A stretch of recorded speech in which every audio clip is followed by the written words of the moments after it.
और आलमी ताकतों की खुशामद भी मोदी के काम न आई। दो सुपर पावर्स के साथ ताल्लुकात निभा ना सके।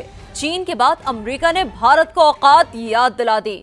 नरेंद्र मोदी ने आलमी सतह पर भारत को तन्हाई का शिकार कर दिया। अमेरिकी अखबार न्यूयॉर्क टाइम्स की रिपोर्ट के मुताबिक नरेंद्र मोदी ने पहले चीनी सदर के लिए सुर्ख कालीन बिछाया। 2020 में सरहदी झड़पों से मोदी और सदर शी जिनपिंग में दूरियां पैदा हो गईं।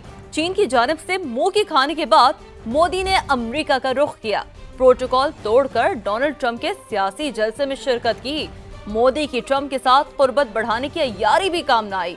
सदर ट्रंप के हाथों मोदी को अवामी सतह पर शदीद बेइज्जती का सामना करना पड़ा।